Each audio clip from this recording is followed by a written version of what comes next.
Bonjour à toutes et à tous, bienvenue dans ce nouveau rendez-vous, dans cette entrevue avec un expert que vous attendez tous. Aujourd'hui, nous avons rendez-vous avec Raphaël Hoche. Bonjour Raphaël, comment Bonjour, allez-vous?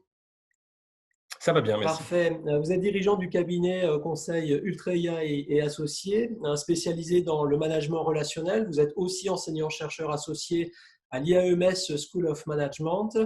Euh, Première question, peut-être rapide, en ce début d'année 2020, ce premier semestre, comment va votre activité?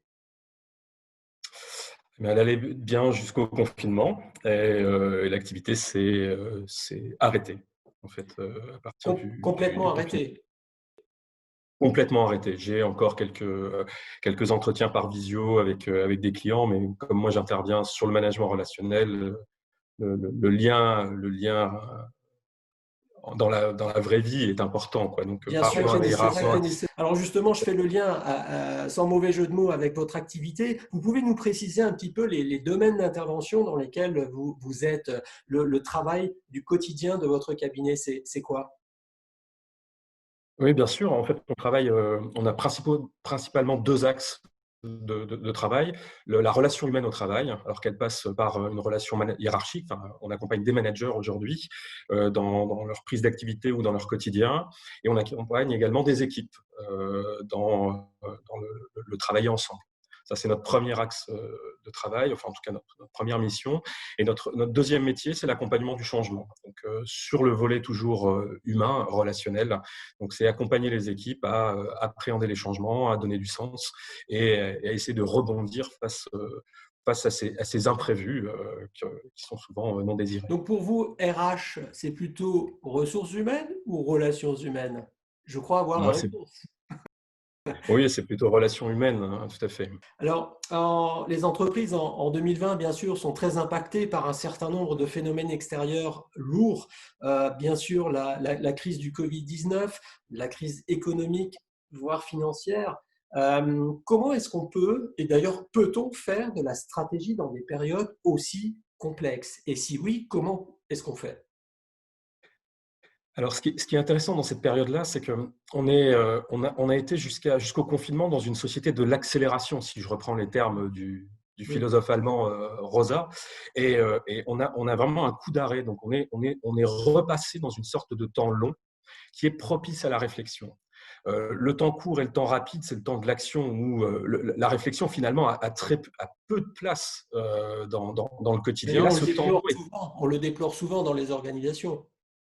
Absolument. Et je trouve que finalement, au-delà effectivement de ce que vous venez de citer, des événements indésirables, qu'ils soient financiers, économiques, je pense que c'est un formidable moment pour réfléchir au pourquoi on fait les choses.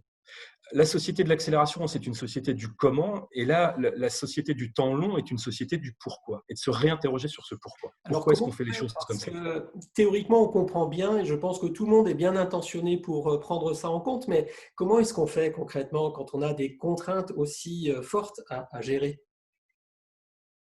Et ben, ouais, justement, c'est de ce temps d'arrêt, puisque finalement les entreprises, les dirigeants sont aussi en recherche de solutions, à voir comment faire repartir l'activité.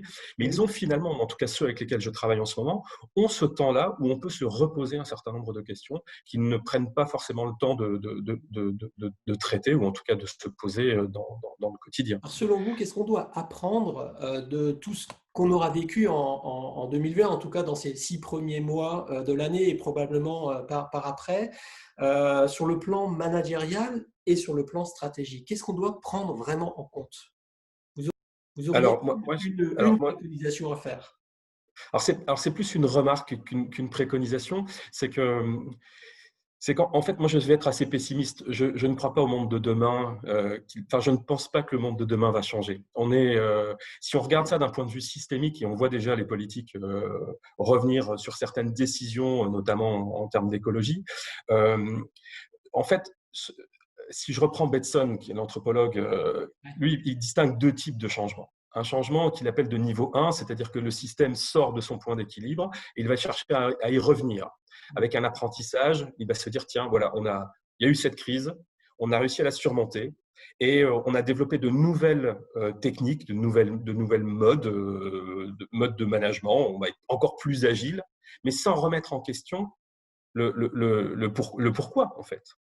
Et je pense que notre système n'est pas suffisamment sorti de son point d'équilibre pour pouvoir se reposer d'autres questions. C'est-à-dire que le niveau 2, c'est que je sors tellement loin de mon point d'équilibre que je ne peux plus revenir en arrière. Et là, il y a deux solutions qui s'offrent à moi. Soit c'est le chaos, et c'est l'effondrement. Ouais, on va éviter. Voilà. Soit c'est ce que les systémiciens appellent l'évolution. Et donc là, mais je vais repenser, je vais me remettre en question. Je vais réinterroger mes modèles mentaux, par exemple, ma façon de voir le monde. Et je pense qu'on n'est pas allé suffisamment loin de notre point d'équilibre pour pouvoir avoir une société de demain telle que les écologistes, ou j'entendais Hulot ce matin, l'imaginent. Qu'est-ce qu'on peut souhaiter pour vous, pour Ultra IA et Associés? Qu'est-ce que vous-même aurez appris et que peut-être vous allez mettre en œuvre pour relancer, entre guillemets, votre activité? Qu'est-ce que je vous souhaite? Qu'on se déconfine dans de bonnes conditions, que je puisse retourner travailler avec des personnes en situation réelle et pas par médias interposés. Rencontrer les gens, même si c'était très sympathique de vous avoir, certes avec un outil virtuel, mais vous étiez quand même bien en face de nous pour nous apporter vos éclairages. Raphaël Hoche, merci beaucoup de votre belle contribution. On se retrouve Merci à vous. pour de nouveaux points de vue. Belle journée à vous et à très bientôt. Merci. Au revoir.